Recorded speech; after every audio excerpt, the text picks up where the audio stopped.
Bismillah, Alhamdulillah, wassalatu wassalam ala Rasulillah.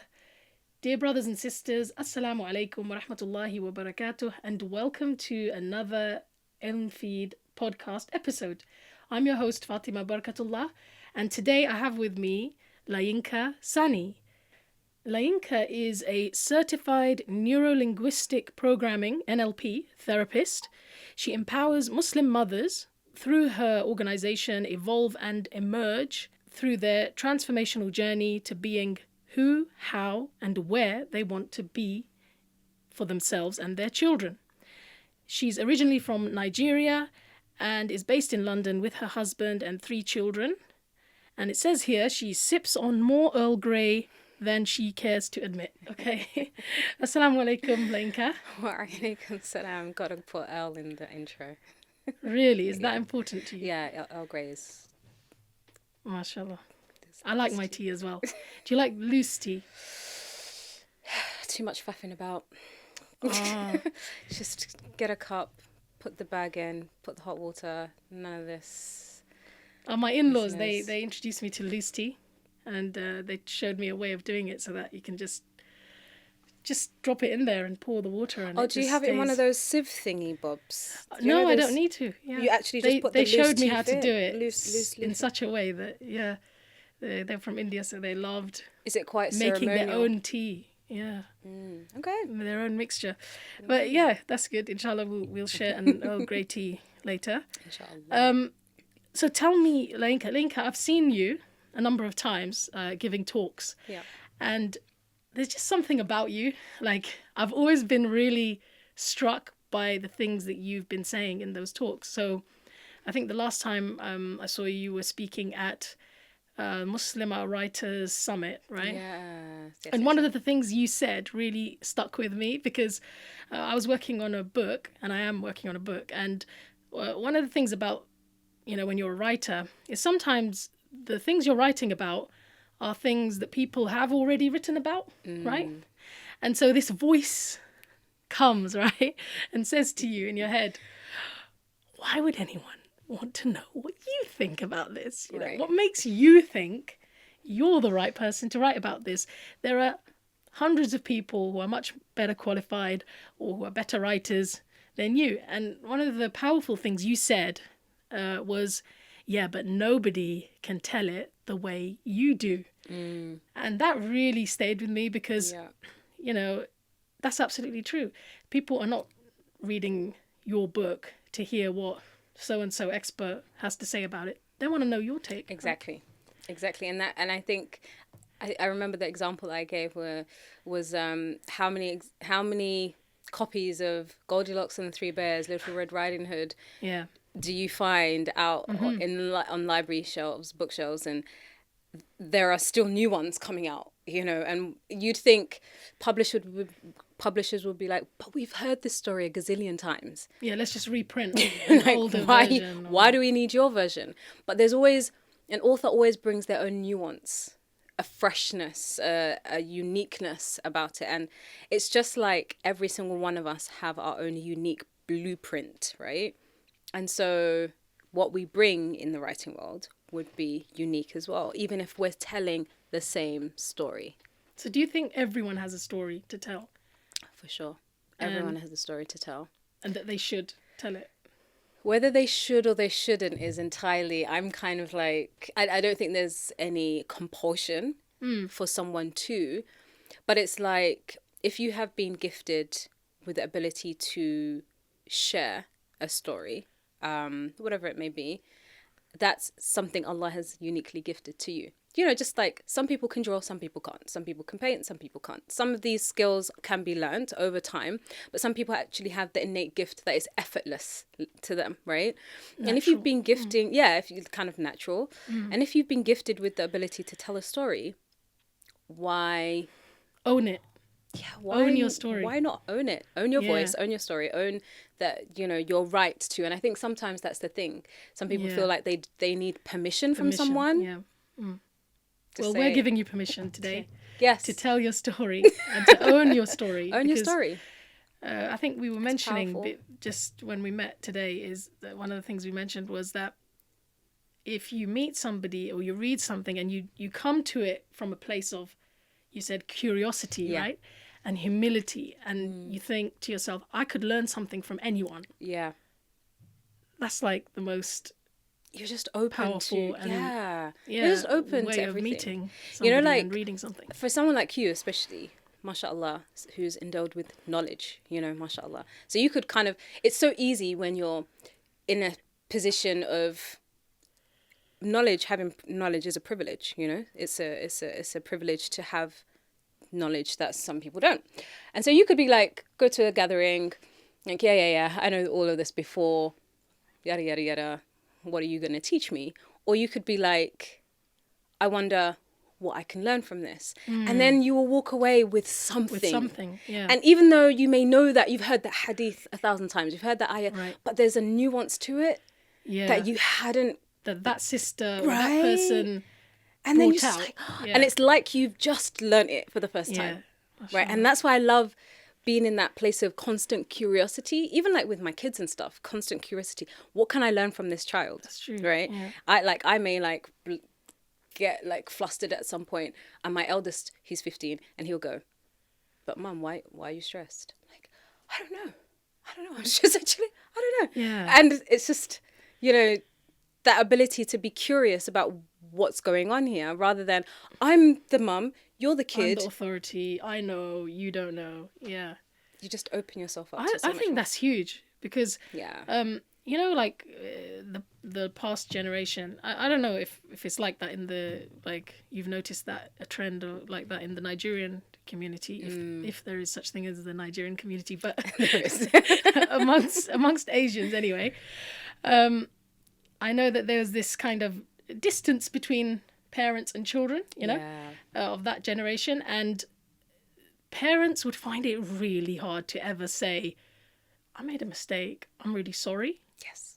You know, and they might do it in other ways, but that kind of ability to say sorry, or I didn't know, or I didn't have it all figured out. Yeah. I was under a lot of pressure. Yeah. It's like not done, right? Yeah, it does take a certain level of self-assurance Yeah. to be able to say, I made a mistake, or even I'm struggling, you know, or I'm having a bad day, or like today is really whatever. Just to come from a place of I'm a human as much as you. It's really interesting because I had a client yesterday who she was complaining to me about her child, her son, not being able to open up to her about a certain thing. And then I said to her, so when was the last time you were vulnerable about some of your struggles in the past, and told him about that? She was like, never. You know, I've always wanted to protect them. I've always wanted to like hide it the best I can. And then I said, well, you're simply holding up a mirror to your son then, aren't you? Because in you being this, I can't show my emotions, he's doing the same thing to you. So suppose you did the opposite. She was like, I'd never thought of that. I was like, you are literally his... Modeled it. Yeah, him, you're right? modeling it to him. So he's probably thinking, I need to protect mum from worrying. I don't want mum to worry. I don't want her to X, Y, Z. And you're getting like, about it, what's going on? But just model what you want him to... Right. But it takes so much to be able to allow yourself to be seen as a human in front of kids, because somehow as adults we've kind of created this notion that we are older, so we should have it all figured out. And if we ever let them know, then they're gonna not respect us. it's like the world will shatter. And I think it comes from respect. I don't know, is it the same in like the Asian community? Like that comes from... It is. There's a story. I do think that distance that we had from our parents, when I say distance, I mean like, you know, that is it sort revered? reverence. Reverence, yeah. It did create a reverence, you know, that kind of... but I think it's probably to do with the fact that they grew up in a culture and their parents didn't do that kind of thing with them, right? So, and then we're here in Britain where... Free world. Everything is like touchy-feely, right? And we're brought up to like, how do you feel and what do you think? And, you know, we're really brought up to really be in touch with our feelings. Sometimes I think a bit too much. Like, to the point where, like, you know, we're over-analysing and becoming neurotic about every little thing. But anyway, we're growing up in that culture, so I think maybe our generation sometimes yearned for that from our parents. Yeah. But I think it takes understanding, doesn't it? That look, Yeah. a person can't give you, or it's very difficult for them to give you something that they never saw Yeah. or understood themselves, you know. And sometimes even have for themselves, you know. Right. Sometimes, you know, we seek from seek from a parent affection, right? Yeah. But they berate themselves internally every single day. Right. How are they going to be able to show up for you and with affection when they don't even do that for themselves first, you know? And so and that's why I love the premise of everyone's doing the best that they can with what they have. Yeah. The issue is that we assume that they have what they don't. Exactly. Or we want them to have what we need. Or yeah, from exactly, them. exactly. And we play like that unfair expectation. Yeah. And I don't know, like, if you've experienced that a lot of breakdowns in relationships comes from unmet expectations. Right. That one had placed, not one had said, I will be able to meet.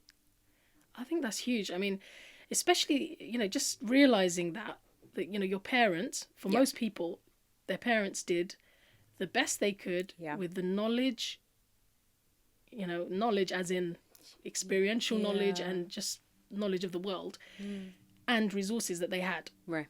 I think once you accept that your parents, it's not out of like neglect or, you know, most of the time it's just like it was just not something that they thought was important. Or more compassion. Yeah, I think it brings compassion and understanding. And our children are probably going to look at us in the same way one day. Say, why didn't you do this? Yeah, why didn't you do that? And even though right now we're saying that we are doing our best and we are think doing we're our so best, clued right? up. We've Like, read all the books. We know. We've read all the parenting books, right? And for me personally, that's been my, I guess, saving grace in my relationship with my father, for instance, who I didn't have an affectionate relationship with. And I can look back and say, I believe he was doing the best that he could with what he had, you know, knowing that his childhood was a certain way and he had these experiences. Surely he couldn't have had the things that I say that I needed. And I'm saying this as an adult now, saying that I needed those things as a child. Maybe I didn't actually. I don't know. I was actually all right, you know. But we grow up and then we look back on our childhood and we say, oh, this was missing and that was missing and you didn't give me this and you didn't give me that. But you did give me some things. What was it that you did give? Right. And that probably what you did give is the best that you could give me at the time. Yeah. And I think when you realise that, it kind of changes any... Resentment is just a terrible thing anyway. It just eats you up, right? Yeah. But it gives you a newfound gratitude towards your parents, you know? Because sometimes I think our generation doesn't try to empathize what it felt like for people like our parents to travel all the way that they did with no family, with no, you know, just to be uprooted from their culture and their background and to come all the way here, sometimes not know the language, face racism in a way that, you know, is not there now, you know, not in the same way at all. And all of that, you know, all the struggles, all the lack of knowledge, the lack of, all of that, subhanAllah. And I think if we were to be a bit more empathetic, it would bring us to a place of gratitude with our parents. But what do you think? Like, do you not think also that sometimes it's not that our parents' generation don't show love, right? Especially the men, right? I think it's that they show it in a different way. Yes. Do you think that? Yes. And it so reminds kisses me of and words. It reminds me of that conversation you had with with the five love languages, right? And the fact that someone showing you love can come in multiple ways. And I see this with clients as well, you know, oh, he doesn't love me. What evidence do you have? Because he doesn't tell me. Like, okay. let's one consider way. the other ways that he's actually Yeah. showing you love. It's just not the way. And I think that's our problem sometimes, when we want something and we decide that it can only happen in one way.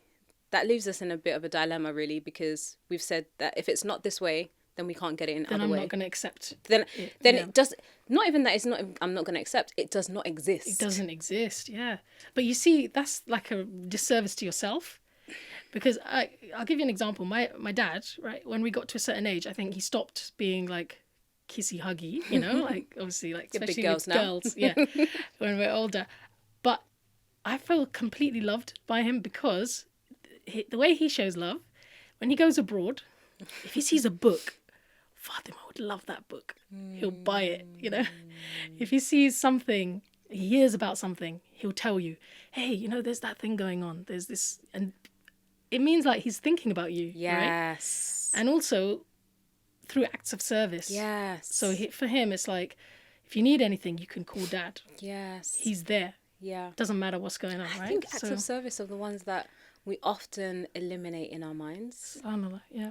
I think probably the quickest gifts we see, because it's like, but you know, for instance, when an act of service has been done and it's seen as something you should be doing anyway, so a husband going out to work and whatever, right?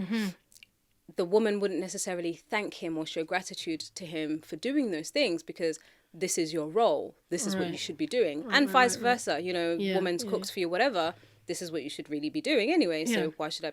But the fact is, that person, husband, has gone out to grind for you, to clothe you, to shelter you. And that's for himself as well, but it's also for you. That's something that we, subhanAllah, imagine if more of us showed that gratitude for those acts of service. You know, even just like your dad going and, subhanAllah, seeing a book and thinking Fatima would love that, and purchasing it, carrying it with him back, and the anticipation of handing it over to you and giving it to you.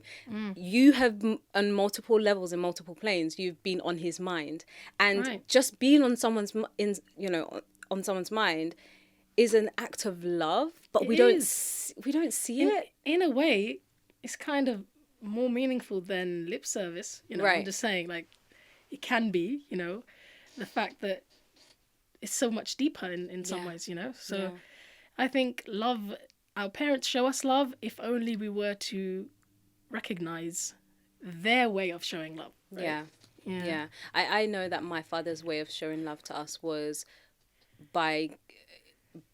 in terms of monetary ways. And I remember in my 20s shunning that, like that was the only way he knew how to show love. Like, he was deficient in some sort of way, subhanallah, you know, and you see it with... I'll take the money. That's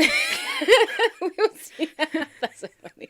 We see it with sisters, also women whose husbands just give money, but they don't show affection in that way. I was like, but I don't want no, like, it's not seen as something to be grateful for, or to show it, like, it's not seen as anything really. Like, he's just, he can only show me love through money, but he can't show me love through words. But hey, there's some women who can get I love yous, but they won't even get that. Exactly. Like, subhanAllah, we don't know our blessings, right? I would have loved if my dad got me some books. Like, I was such a bookworm. But he gave me the money, so I could have gone and bought my own books. Yeah. So, subhanAllah, that's really interesting. I mean, can you tell me a little bit about NLP? Because I mentioned it in the intro, and I think people have some misconceptions sometimes about it. Like, how would you describe it? NLP, I love it. I love it, love it. Tell us. Are you programming people's brains? Yes. Really? No. Okay, neuro-linguistic programming.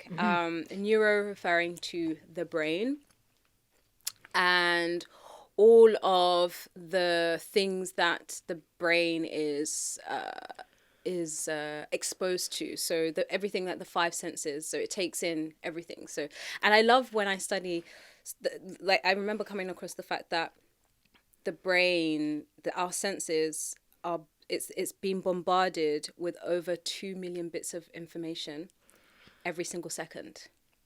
So we're hearing things, we're feeling things, we're seeing things but we're deleting most of that information because the brain would be overloaded by all of this information that is like all of the senses that's being bombarded, right? So the neuro just focuses on the intake of the information and how it's processed and things like that. Linguistic comes from the language, and the wonderful thing is that language tells us a lot about what's going on in one's neurology. So what's going on in one's brain. So if someone says something like, I can't go and study the Quran. I can't go and study the Quran because I'm a mother and I don't, whatever. That tells me that she's already put a limitation in her, like internally, she's placed a limitation and a barrier. And so she's telling herself something through language. She has languaged what is going on inside. Right. So she has shared a limitation that is going on inside. And for me, it's always so interesting listening to people talk. And people like my husband get really uncomfortable sometimes because he thinks I'm psychoanalyzing him all the time. I was like, dude, we're just having a conversation. It's okay. It's not that deep. I'm not paying attention to everything you're saying. But you can hear a lot. You can hear and know a lot from what someone is saying. And NLP is always curious about that because we don't make assumptions about your life. But if you say something, we know there's something going on in here. So we will use things based on what you say. And then the programming is really based on how we are programmed, or not that we are programming someone, but how we are programmed. So through our values, through our beliefs, that leads to a certain way of thinking, way of doing, way of being. And that's just our own internal programming. So when it comes to neuro-linguistic programming, what our aim is to have an inside-out approach to change. So unlike some other forms of therapy where we just, you see this, okay, maybe stop doing that thing. NLP wants to know, how are you doing that thing in the first place? And let us help you change how you do it, because then it will change your doing, right? So it's focusing on the how and the why to find out how to change the what, basically. And it's So could you give me like an example of a typical, I know that's like difficult to say typical, but say somebody's come to you. Can you give me an example of an issue that they might come to you with that neuro-linguistic programming could help them with? I'll give you a classic example of one of the clients I've had. She came with a fear of driving specifically uphill, because she's had the experience of rolling back and almost hitting a car behind her. So one would think, just get on the train. Yeah, it's all over. But I wanted to get curious about how she creates the fear, how she creates the aversion to driving.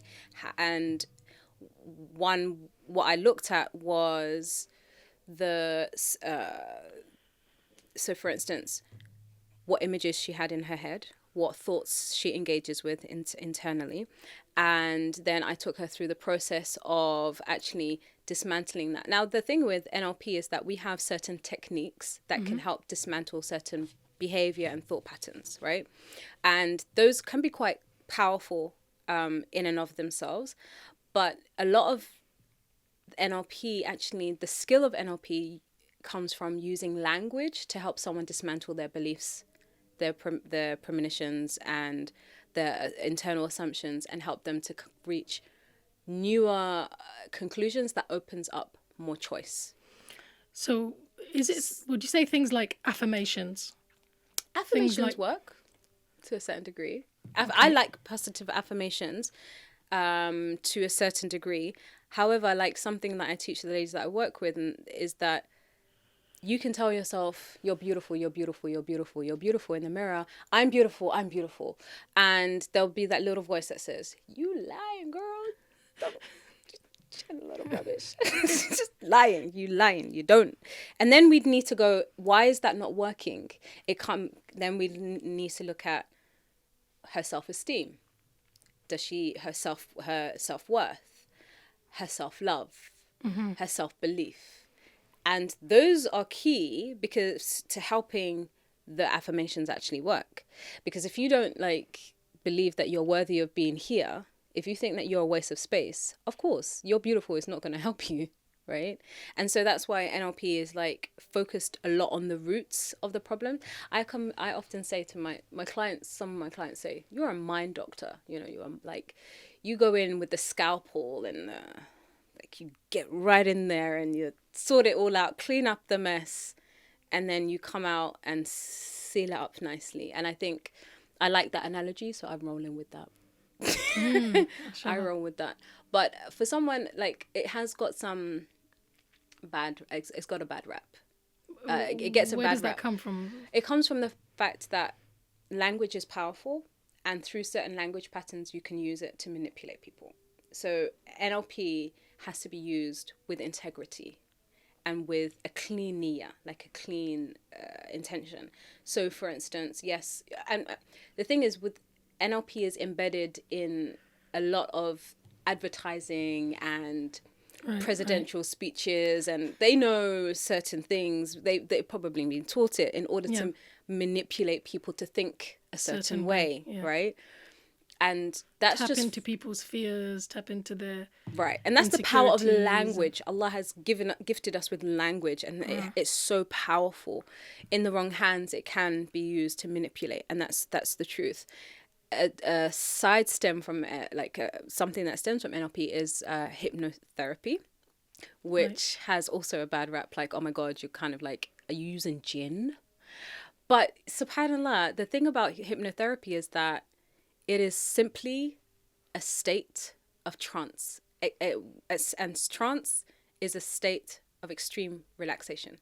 If you think of khushu', you know those Sahaba stories of where like they are in salah, right? And they don't know someone has come in and whatever. That's because they are in trance. Yeah. They are completely disconnected from whatever's going on outside them. And that's literally what hypnotherapy is, to be in such a state that's disconnected that anyone could say something and help you get certain results in your life. I think hypnotherapy's got a bad rep because people associate it with certain, TV programs where they've seen, Paul McKenna or whoever, like get somebody in a trance and then do something weird. Stupid, and so people think it's like that. But from what I've researched about it, it's very much more about, like you said, accessing that yourself at that subconscious level. Like, I'm really into meditation, by the way. Oh, really? Yeah. Tell me more about that. I mean, I would say, okay, let me not exaggerate. I use meditation sometimes to help me to go to sleep. Okay. Simply, I could use a dhikr as well, There is that. However, there was just a time when my husband was away from home a lot, regularly, and so I would be by myself a lot. Obviously the kids, but without another adult. And I would find I tend to be very excited about things, and my mind would race, and I would start thinking about so many projects and stuff like that. And I found this nice little kind of meditation app, right? And it really helped me to let go of any thoughts and just relax before going to sleep. So I've been using it for that. So you just listen to the meditation app, and then that helps you to go to sleep? Is that what you're saying? Yeah. Okay. I don't use it regularly. I'll use it when I feel that my mind is racing too much and I need to sleep. I need it to switch to off. Go into that kind of, and go to sleep. So it just helps me with that.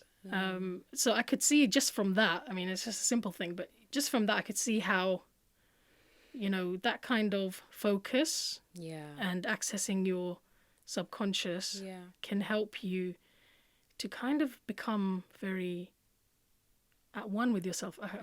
Sounding really weird to Yeah, it people sounds who are woo-woo. not, who are not, you know, like who haven't Yeah. had experience of it. Yeah. However, it's really not as It does sound new age. It does Yeah. sound new age, and it sounds, and I think because it sounds so new age, it seems so far from Islam, and that's people are scared from straying into unknown territory because they're worried that it's going to take them into a minefield that will kind of go against Islam. But if you think about it, you know, subhanallah, when someone is engaging in dhikr, like really Yeah. engaging in dhikr, and you're concentrating on what's being said or what you're saying, you almost empty yourself. exactly. Yeah. Yeah, you empty yourself and you are just literally praising Allah or whatever it is, seeking Yeah. forgiveness or whatever it may be that you're saying.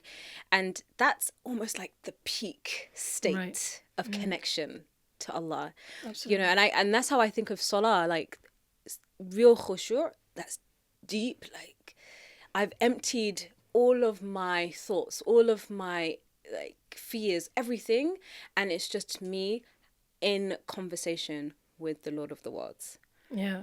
If only we were to realize the gift that salah is. Like, Yeah.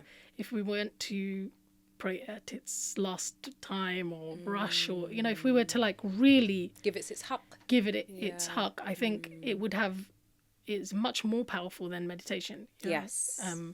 Yeah. Subhanallah. Yeah. Yeah. And I don't hear many Muslims say that they meditate. So that was like, oh really? Because it's nice to know that. I go for a walk every day in the morning after dropping my kids in the park, and there's this guy, right, in the middle of the park, right, who's sitting there doing some meditation, and I just watch him sometimes. You know, it's like really interesting. Like he's like when I say literally by himself, it's like a big field with he's in one the middle man of in the it. middle of it. In this pose, you know, and he's like doing this meditation every single morning. But he looks relaxed, right? Yeah. But it made me realize, subhanAllah, like at the moment it's kind of hip to meditate, right? Everyone's talking about it. And Yeah. but as you mentioned, you know, I'm not going to reduce salah to being just a meditation. It's not that.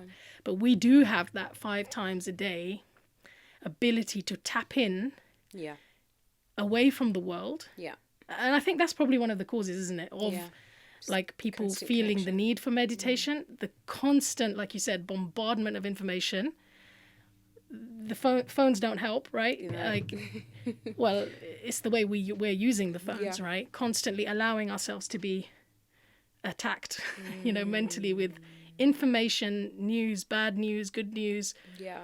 It's too much. Yeah, for the, and there is for only the so brain. much that we can take, and that's why meditation does seem like it's so attractive, because there's that yearning to switch off. There's that yearning to just empty, you know, just Yeah, silence. I think one of the reasons why I don't have that aversion to meditation is in my school, we used to do it like regularly. as a child. In secondary school. There was a type of meditation that they do, a relaxation exercise, more to be more accurate.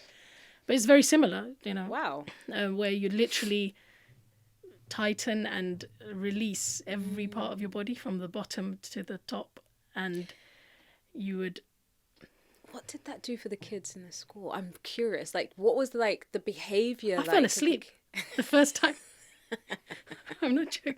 It was in PE, you know, and well, I don't know if it was in PE, but it was in a PE hall, right? Like a sports hall, and we were lying down on mats, right? And I literally fell asleep. Was it a regular thing that you guys did, or was it just a one-off? No, it was regular. So in terms of kids with behavior issues, what was that like in your school?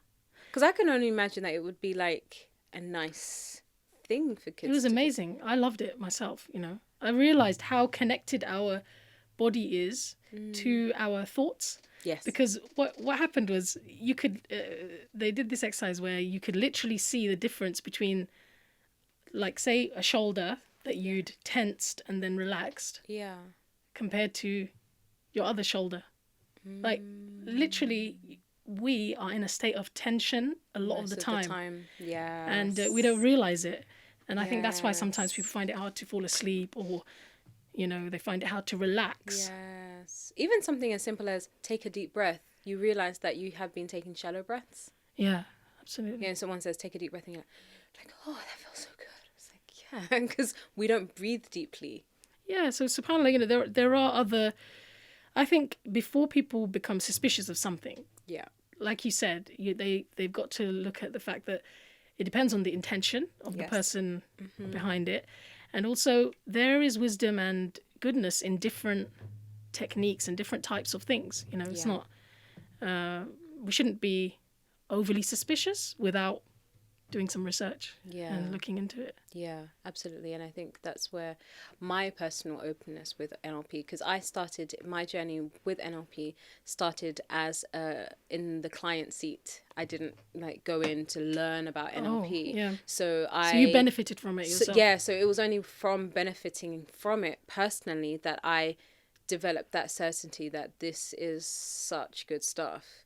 So I started my journey with NLP in the client seat as someone who wanted to go on a personal transformational journey, and then kind of the roles reversed. Okay, so I want to talk to you about Evolve and Emerge. Yes. And about motherhood, because on your website, there's a lot of emphasis on the fact that you're helping mothers, you said, in their transformational journey to being who, how, and where they want to be for themselves and their kids. Can you elaborate a little bit on that? Where does your desire to focus on mothers come from? Okay, so that desire to focus on mothers literally came within the last few weeks, specifically mothers, from me coming to the realization that 98% of the people, my clients and sisters who've taken my workshops and courses and things, have been mothers. Very few have not actually been mothers. Whether they're married, whatever, it's irrelevant. But the fact that most of these women have been mothers, I thought, let me just own it. Because I think my aversion to saying that I work specifically with mothers was the fear of leaving anyone out. I didn't want to leave anyone behind. But I've come to the realization that, alhamdulillah, there are so many people in this field of helping others. Yeah. Why do I need to be the one who helps everybody? Right? There's no need to place that pressure on myself. And alhamdulillah, if someone was interested in working with me and they weren't a mother, there are so many other women sisters that I can pass them on to or refer them on to, mashallah, who are doing incredible work. And so it came from my own just stepping into the truth that I do work with mothers. I resonate deeply with mothers and their struggles as one myself, as a mother of two teens and a toddler. So I've got a nice spectrum of experience. And just knowing also, I think more so is the fact that working with one sister is never just working with that one sister. Working with that sister will impact how she is with her children, will impact how they are with their children. A lot of the sisters that I'm talking to, who come into programs with me, they are only perpetuating a pattern of behavior that's been in the generations before them. And so I say to them, you can be the catalyst to change the future of your progeny. You can change the direction of your progeny because you're choosing to break from that pattern of behavior that isn't useful and hasn't been useful, and choosing something else. And that is quite powerful for me, the ripple effect of that, to know that bi'idhnillahi ta'ala, I will have a positive impact on someone. And that, besides being a sadaqatul jariyah bi'idhnillah, it goes further than just her. It reaches out to everyone she has contact with and those people they have contact with, inshallah. And that for me is really inspiring. It motivates me, and to think that there'll be people walking on this earth long after I've gone who've benefited somehow from what I've worked with. SubhanAllah. Do you think that sometimes as women, as mothers, we don't realize the power and impact that we really have if we were to recognize it and own it? I think it's coming out slowly. It's getting there, but we don't. We don't. Yeah. I mean, I don't know about you, Fatima. You know, like when you're having a good day, your house is good, yeah. And if Fatima is not having a good day, the household feels it. You mean the mood of the Yeah, house? just That, yeah. We carry Everyone so much. absorbs. Yes, we carry so much energy, and we Everyone's don't really happy when mom's happy. You know, it tends to be the case. Definitely, Yes, definitely. yes. And it's no. I don't know about. It's never the same with men.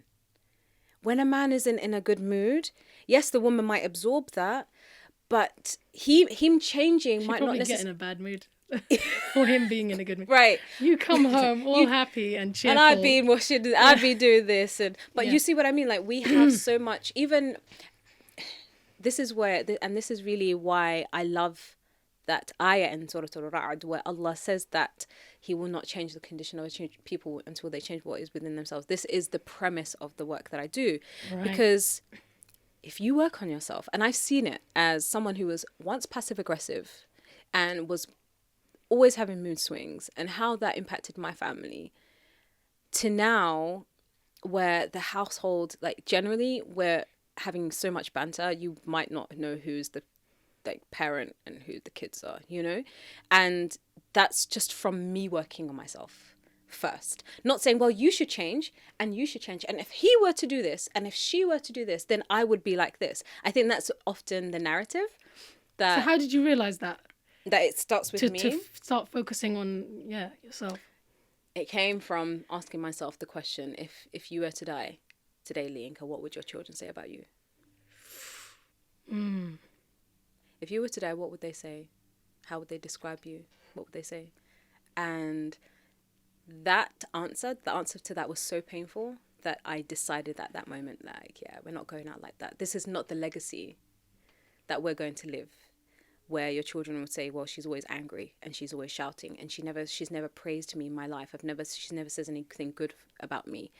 She's just always, I was like, no, we can't do that. And that was my turning point, you know. That was my decision. That came from my decision, not necessarily because I could see the reflection of what I was bringing into my household, Right. more so than maybe if I was living on my own. I probably wouldn't see it so much, you know. Yeah. But having children and that responsibility, it was weightier.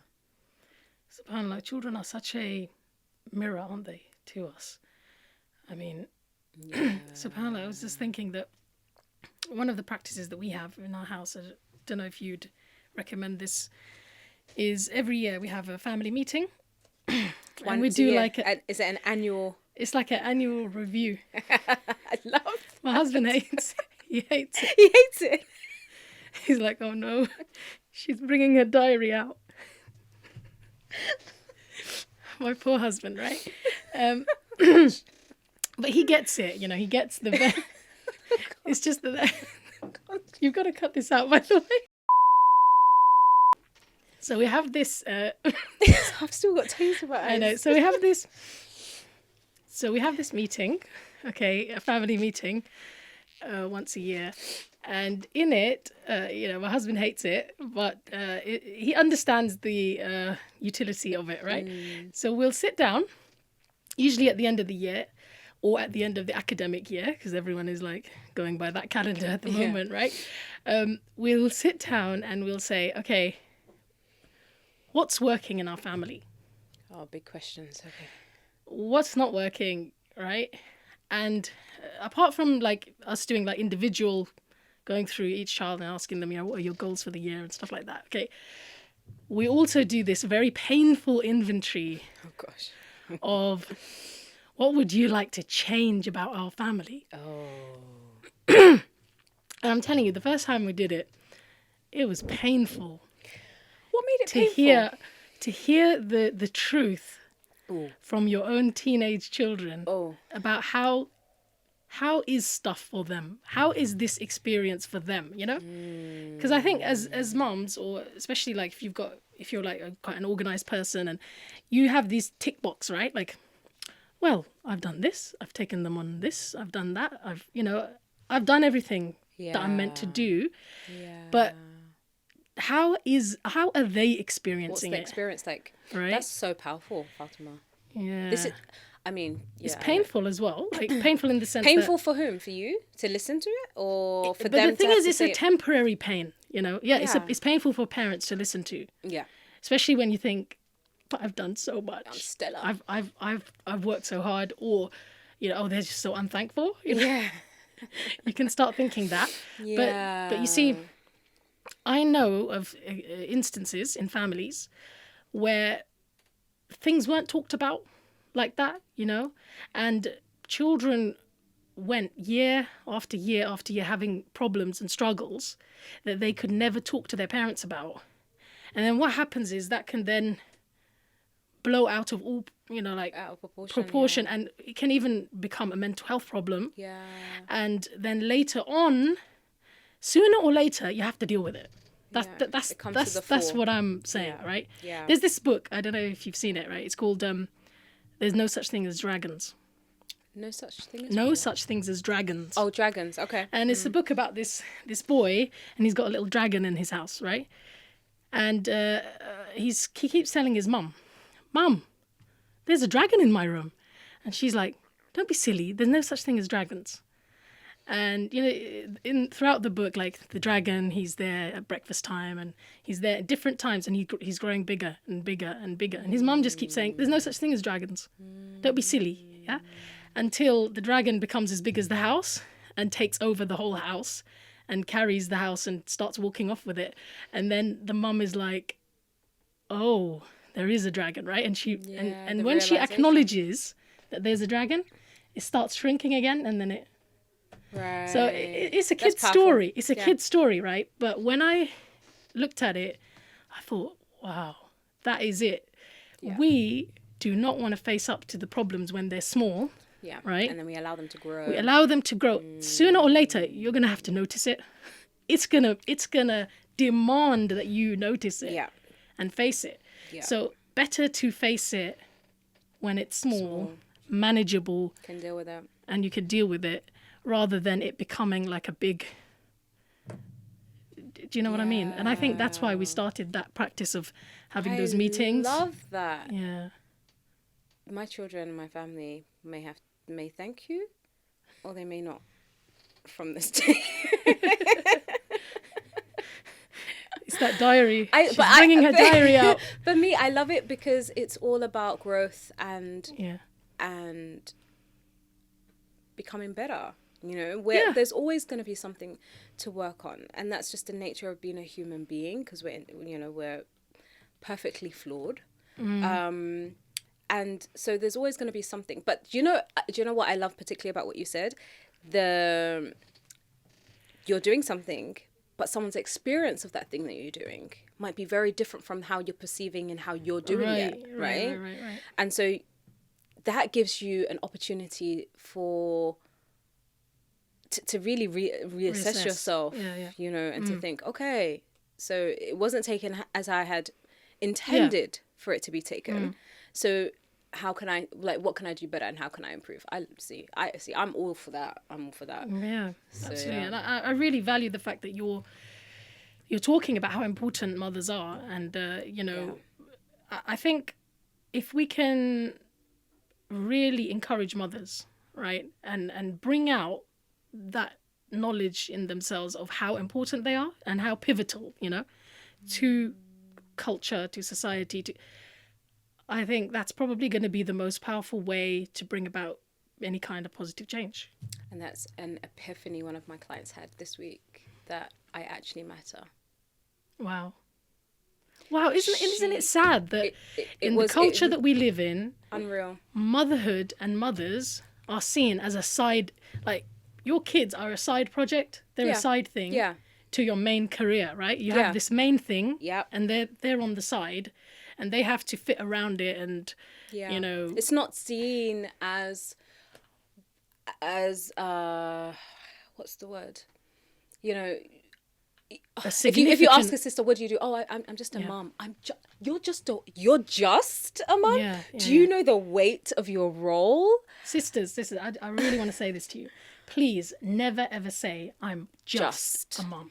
Please never ever say that. No. Because being a mom it's a massive responsibility. You are raising the next human generation. beings, you know, Not human only beings, did you the next carry them, generation of human beings, right?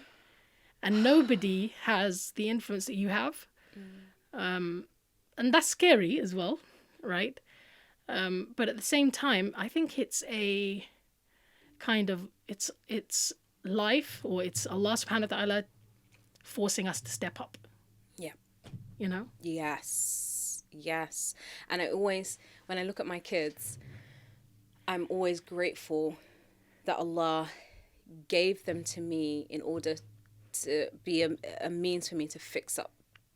You know, it was through these children, because I had the same issues that I had when I was in Egypt on my own.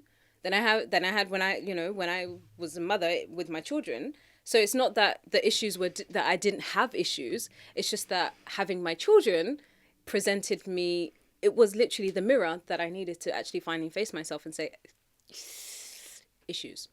You need to fix that. You need to. And I sort can't that afford mess out. to ignore it, Yeah. because Because it's the going to have an effect on consequences them. are too great. Yeah. Subhanallah. But I think there's a message of hope in that, because it seems to me that you're saying is that even if you're not where you want to be, Yeah, you can get there. you can get there You can. for yourself and your kids and your family. And I think, and this is something that I was speaking with someone today, that we have the notion of perfection, that you need to be the perfect mother, Yeah. you need to be the perfect anything. 10 out of 10 score is not one that a human being can ever achieve. 10 out of 10. What Allah has given us is 9 out of 10, and that's ihsan. Ihsan is not perfection. And if anything, it's excellence. So it's just the best that you can actually do. It's not the best of the best. And I always say, like, subhanallah, if we were meant to be perfect, we would be like the angels. They don't even need to seek istighfar, because they don't make mistakes. Their sole role is to worship and praise, is to praise Allah, right? We are eternally flawed.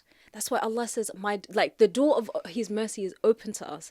The door to tawbah is open. The door to forgiveness is open, because He knows even you who attain ihsan, there's going to be something that you flop on.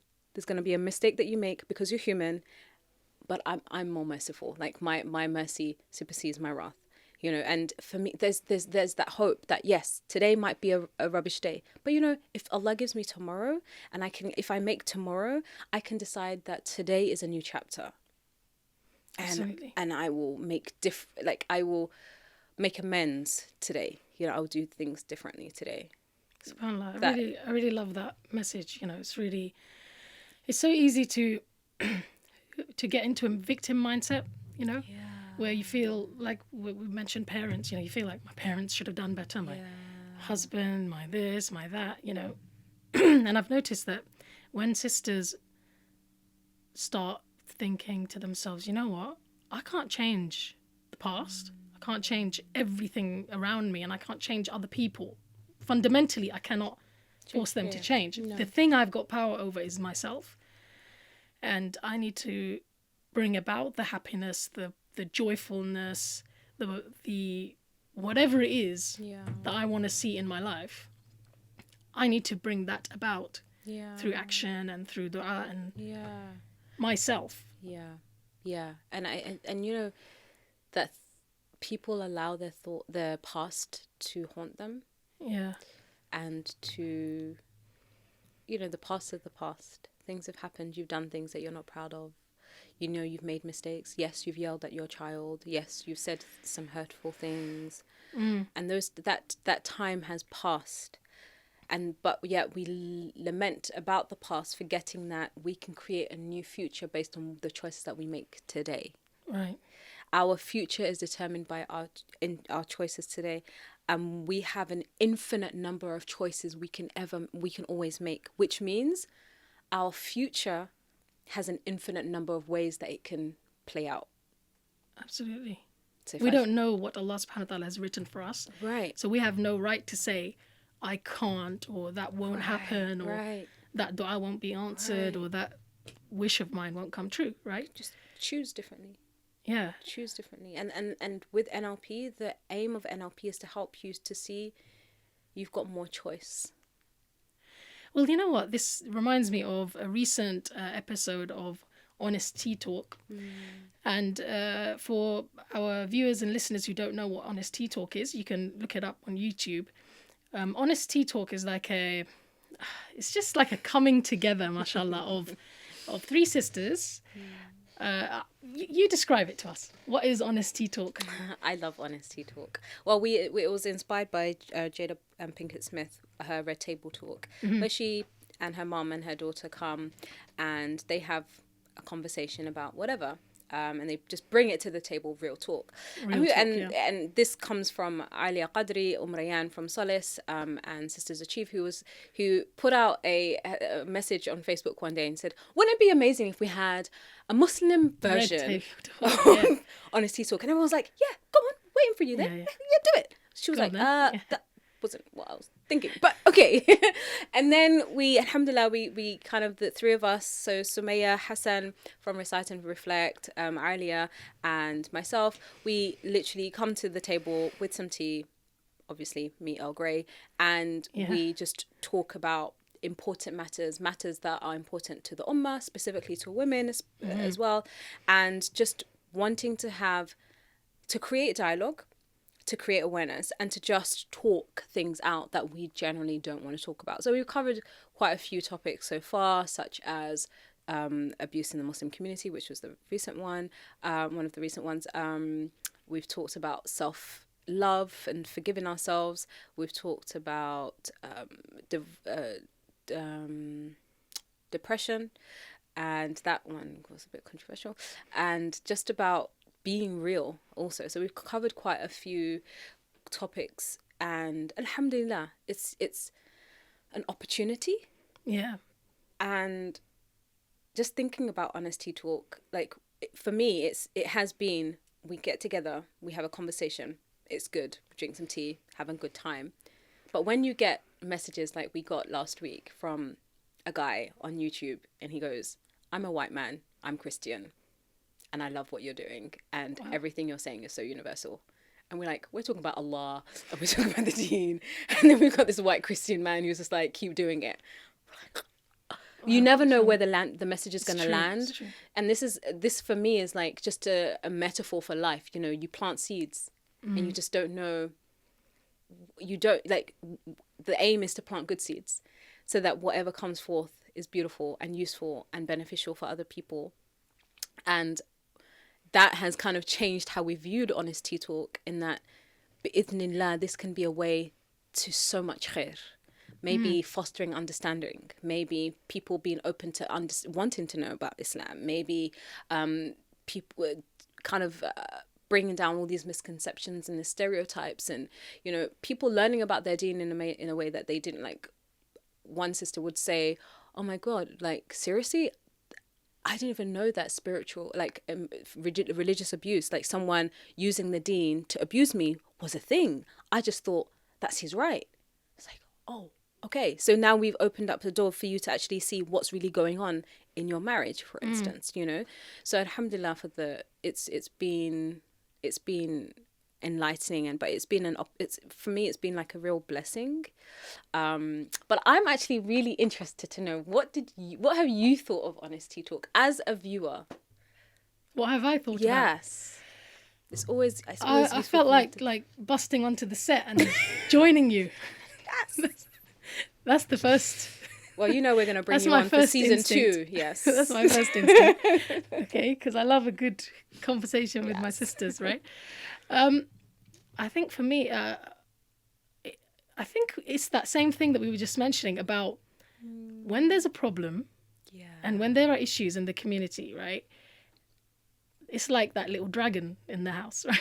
You know, I'm always going to remember that. You need to get that book. Yeah. It's such a good lesson for kids as well, you know, that when the dragon is little, look at it. But what I feel that like has happened is, on certain issues, the dragon is so big that you guys have gotten together and said, that's it.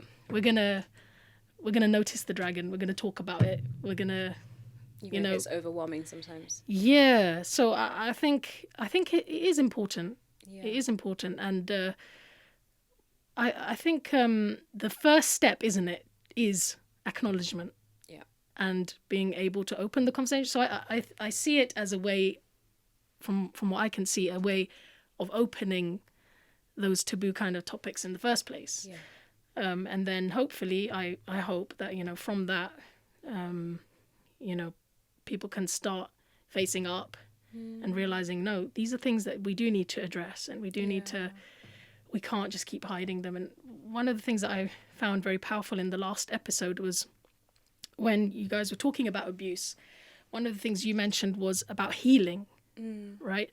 And about how, having experienced abuse, you can come out and heal. And I wonder if you could share with us, what does that process look like? See, the process of healing for someone who's been through abuse is, I think, is really individual. So I can only really talk about my personal process in, as someone who was abused as a child, and, is only really talking about it in adulthood. And I think for me personally, it was to acknowledge that I was a victim and I wasn't at fault. Wow. Because there's a lot of victim blaming and shaming that occurs when it comes when you talk about abuse. What did she do? What did he do? What was their role to play in this, right? And so the victim can be seen as having brought it upon themselves. So I think one key, maybe one of the very first points to heal, is to actually say, this happened to me. I was violated and it wasn't my fault. So again, that acknowledgement. Definitely acknowledgement and the separation of blame. Right. I noticed you made a distinction between, or you actually said you didn't like, I think, the distinction between survivor and victim. I mean, you didn't feel you had to be called a survivor. I remember that. Yeah, I remember saying that. It's because it's all language and it's all whatever. If it helps you, we're not going to have a debate about it, right? Some people don't like calling themselves a victim because it makes it seem like they're still stuck in that space, like they are allowing what happened to them. It sounds to them as a position of weakness. Position of weakness. Yeah. And survivor is one. I have become victorious. Defiant. And I have, whatever. Some people will call themselves a survivor of abuse, but they're barely surviving, and it's enough for you to say, regardless of the label you decide to throw on yourself, it's enough for you to say, I went through this. This happened to me. And it wasn't my fault. Right. That enough is empowering, whether you call yourself a victim or survivor or a warrior, or whatever language you want to use. Just that acknowledgement that this happened. I think that is essential for you to be able to heal, because those who are stuck in the cycle of even just reliving the abuse and not being able to step out of it is that there's still an element of blame that's attached. Or guilt of some sort. Or guilt. Yeah. Yeah. Yeah. And another part of the healing process is talking about it. I see myself as just, I'm very grateful for the fact that what happened to me, and I didn't talk about it to anyone until I was probably in my 20s. But it didn't, Allah gifted me with, I don't know what it was, but I wasn't a victim to it. So I wasn't stuck in it. I didn't allow it to be a reason for me to not do anything. That happened to me, so I hate all men. That happened to me, so whatever, to victimize myself, because it's one thing to be your rights perpetrated, and it's another thing to victimize yourself, and to almost become, you become the passenger you become a passenger, and that's right in rather the driving than the seat. driver. Yeah. It sounds so difficult, It takes a lot to switch. I believe it takes a lot to switch from the space of this happened to me and so my life can only go in a certain direction, I'm not clean, I'm not this, I'm that, only certain, I'm not worthy of people like that because they're too good for people like me, you know, to actually, and that's why I believe it's so important to acknowledge that this happened to you. You're not at fault. This wasn't your fault. You're not to blame. That person is, because then you can actually say, okay, that happened to me. I am still deserving of love. Allah still said kun, and I'm here. I'm worthy to be here. I'm worthy to exist, and stepping into that worth and your worth as a human being, then you can decide different things for yourself, and the way, and finally get into the driving seat to steer things in the direction that you want to steer them into. So would you say that your Islamic journey, because I think in the past you've mentioned about you know, seeking that authenticity, seeking that authentic Islam, you know, and wanting to follow the Sunnah, and your journey in doing that. Do you think, did that have any role, or did it help in any way? Or do you know, it's interesting because my Islamic journey is, subhanAllah, it's that spiritual awakening that Allah gave me. It's interesting you asking that question because I haven't actually ever linked it to my own healing journey. But I know that there were aspects of my personality and how I was that maybe in my adolescence that probably stemmed from my abuse experience. And so it was only like looking back, having, you know, come back to Islam because I was born in a Muslim family. So choosing Islam for myself, I can see that if Allah hadn't gifted me with that, my life would have gone down a different path and it wouldn't have been anywhere near where I am right now. And so my journey in Islam and my journey to get to know Allah for myself and to build my own connection with Allah and things like that definitely helped in me becoming who I am today. But in terms of certain patterns of behavior that I was engaging in my adolescence, I was able, it did cut that, alhamdulillah, so that I was free. And I feel like that allowed me like real freedom from my experience. That maybe without Islam I wouldn't have had that complete freedom. I think it's quite common for people of our generation whose parents, you know, even if you're brought up in a Muslim family, if your parents were part of a particular group or if they had a particular cultural understanding of Islam, I think I'm noticing that it is something common for our generation to have kind of wanted. It's like this desire for authenticity, that they then had to sometimes, you know, tell their parents or realize that their parents were not always right about everything, and then kind of go on their own journey. And this is fueling my motherhood in that, okay, so I've come, like, Allah has guided me back to Islam. I've learned about Allah. I've built a relationship with Allah, and I don't take it for granted that my children, that's not inherited, that my children won't inherit that. You know, I want them, yes, I want them to be like on the deen. I want them to be, but I have to also succumb to the fact that just as I went on my own spiritual journey to find Allah, to discover Allah, to build my connection with Allah, my children need to decide for themselves and choose Allah for themselves at some point.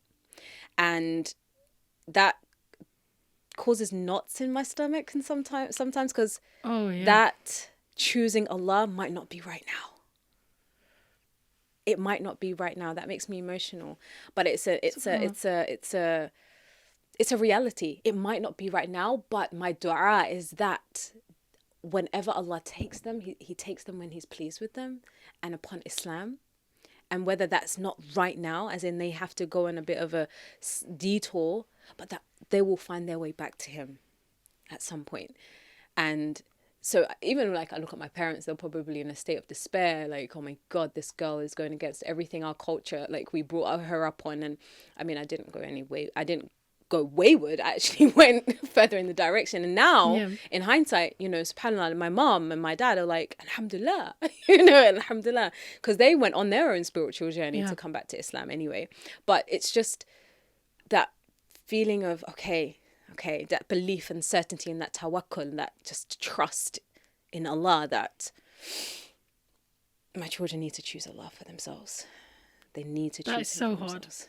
It's hard. You know, a few weeks ago, I was in a class with Sheikh Akram Nadwi, and he said, you have to give your children the right to make mistakes. Yes, and everyone's like, no. To make their own mistakes. And we were all sitting there like, squirming, you know, like, because I think it's so painful watching your child make, it's just like seeing them go towards a fire, right? And what you do to warn them and protect them and tell them no, and move that fire away and punch them even, you know, to get them out of the way of the fire, right? And when he said that, you know, it made me think, you know, why are we so like silly about it? If you really think about it. Because if you think about it, right, we went through so many things. Yes. We made so many mistakes. Yes. And it's probably because we made those mistakes that then it's so painful. Like, my child's not making that mistake, Yes. right? But if we were to be really honest, right, those mistakes made us. Yeah. You know, like, there's one thing teaching a child that something's wrong, or teaching them that something's good for them. Yeah. And there's another thing. I remember my dad took me to Egypt and left me there when I was like 16. And it was the first time I had to start praying for myself, you know, like taking care of my own salahs, waking up for Fajr. And initially, it was such a struggle. It wasn't happening. Let's put it that way. Okay? Especially the Fajr, right? Until I met this sister in the hostel that I was living in. And she would go around the whole hostel waking everyone up for Fajr. And, you know, I woke up and I would pray and I'd say to her, you know what? Everyone's getting so annoyed with you. Like, they don't want to pray Fajr on time, you know, like before sunrise. They don't want to lose sleep. They just want to wake up and pray whenever. Like, why do you do it? And I'm like the 16-year-old, like asking my friend, and she was from the Philippines, and she said to me, Fatima, if I'm planning on going to Jannah, I may as well drag as many people as I can with me. Right? I love that. And I just remember that, and I was like, wow, you know. That's profound, actually. And she was the one who woke me up, and she helped me to sort of realize that I had to take responsibility for my Fajr Salah, you know. And the thing is that until you experience that period of, okay, your parents are not there, nothing is stopping you or making you pray. Yeah. Right? Yeah. I could not pray and nobody would notice. Nope. Except for the fact that I know Allah is there, right? So that taqwa is there. Yeah. And it forces you then to have integrity with that taqwa, right? But that wouldn't have happened if mum was watching over me 24/7, right? Right.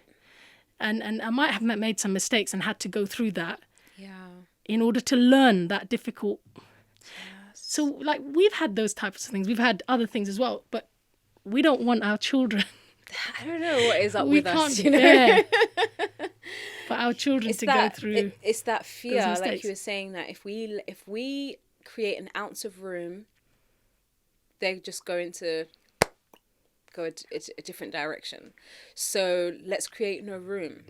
But then without room, there's no learning, because it's through that room that we actually trip, that we fall, that we actually look at, take stock, that we decide, okay, that was not a good idea. You know, it just, if even just looking at the story of Adam, alayhi salam, that the room was created for him to make that mistake. Right? The room was created. Otherwise, you know, if it was just never make the mistake. But I think it's the learning also of the possibility of redemption. Yeah. That it's through that mistake that we can actually then come closer to Allah and seek His forgiveness. You know, And that redemption is always there. that redemption is always there. That message is so important, because I feel like sometimes as parents, people want to give their child the message that you can't sin, you can't make mistakes.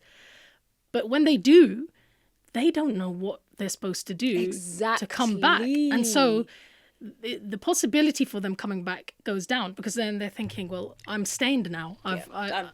That's it. Too far right? gone. But Yeah. if we were to be a bit more, if we were to be more acknowledging of the human condition, right? Yeah. And say, well, look, you know what? I know you made that mistake, or if you made that mistake, you know, you don't need to cover it up. You just need to deal with it now. And make it right. Make it right with So my Allah. son, for example, if I think he fell asleep without praying Isha, in the morning I could sort of have a go at him and say, and make him feel really rubbish about it. Or I could say to him, look, you really need to take responsibility for your Isha. You know, you need to stay up until you've prayed it. Yeah. But if you fell asleep, just pray the Isha, okay? And do istighfar. Do you see? Just make it right. Just make it right. Make it right. Make it right. And then move on and just move keep your Isha for the future, yeah?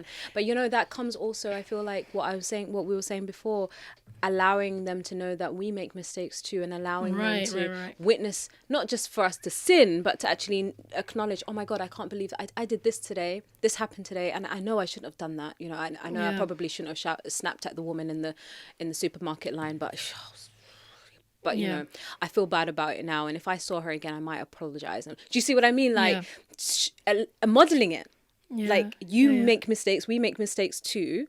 Let them see us make mistakes, and this is how we fix it. Yeah. You know, and we sin. We all make mistakes, but our Lord is the most merciful, and He's just waiting for us to come back to Him. The way back is always there. It's always there.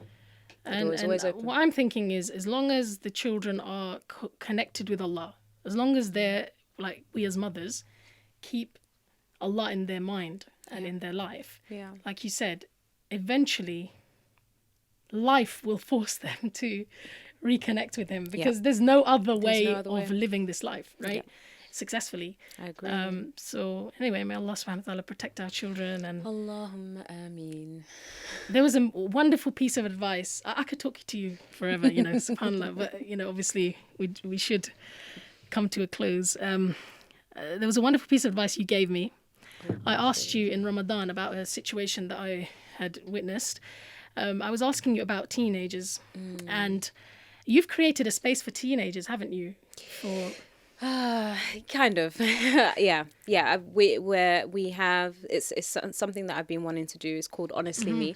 Honestly Me actually is interesting because they chose, the girls that I was consulting at the time, they chose that title, and as a space for them to be able to freely be themselves and to come as they are, and to talk about things that matter to them as young Muslim girls.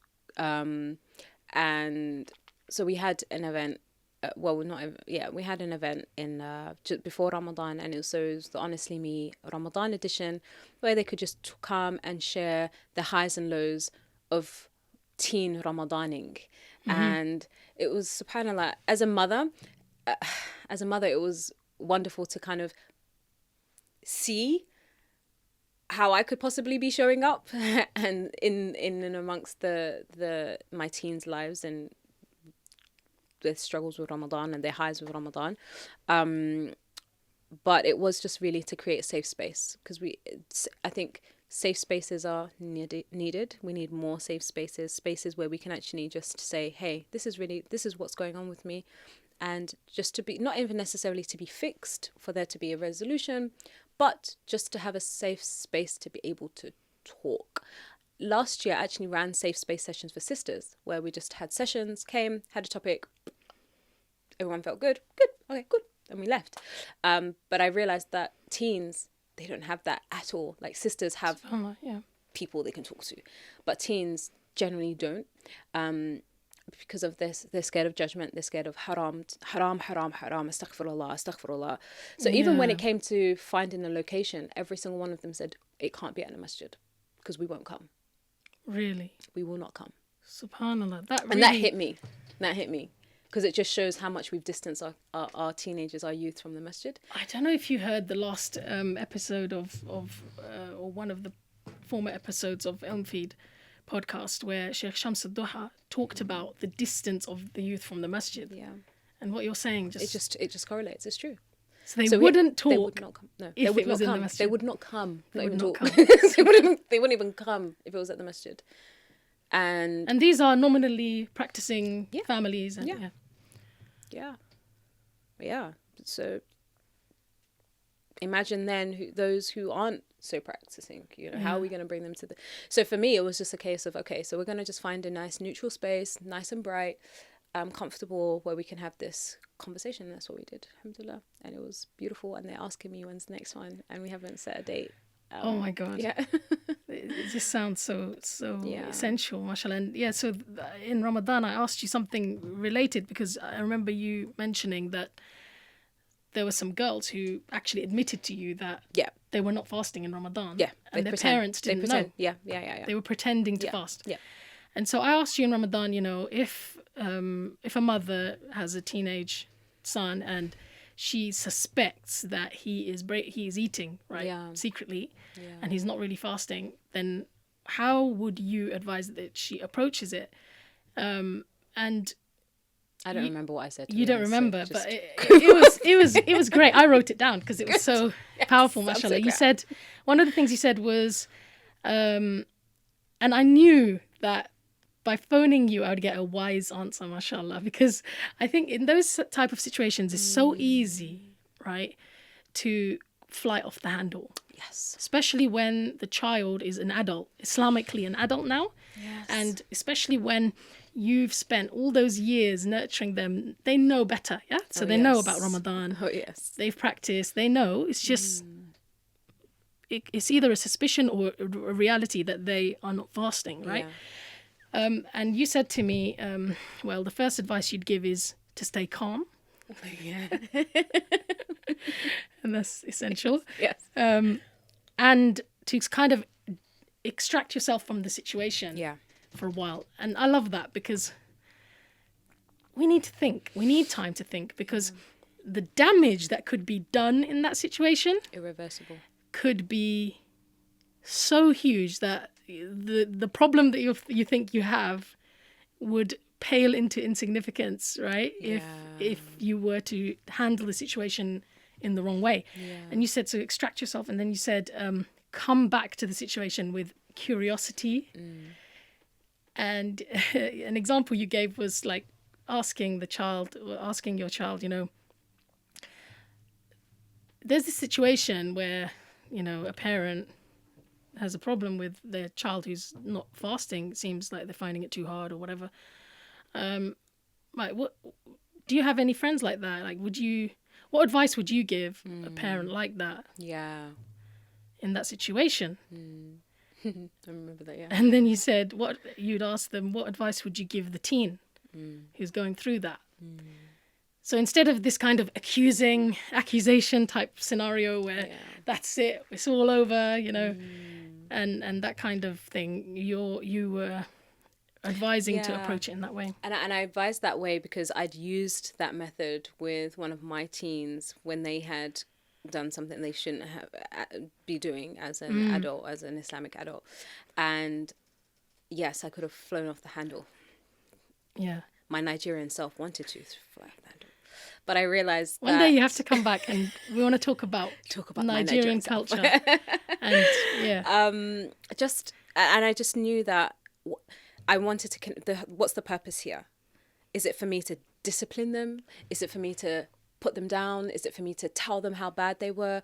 Or is it for me to actually create a connection so that this does not repeat itself, so that we can ensure that we can work towards this not repeating itself, right? And how can I appear, how can I show up in a way that will foster that connection, that will allow us to talk in a way that we can ensure that we can work towards it not repeating itself, right? So I knew that if I was flying off the handle, what's going to happen? War's going to go up and there's going to be no communication. They're not going to tell me anything. I'm just going to be ranting and raving, and they're probably just going to do the same thing but better in secret. Because that's generally what happens, right? It's counterproductive. Kids just get better at hiding it, right? They would just get rid of all evidence and just get really good. But if that's what you want, carry on, But often that's not what we want. What we want is to be able to talk to them, to help them, to understand.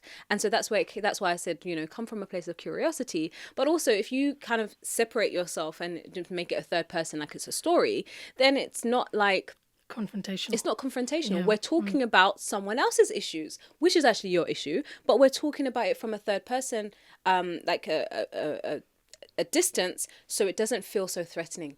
So even the child, and it makes you think. Right. It would make them think about their own situation. Probably. Yeah, and with my teen, it did.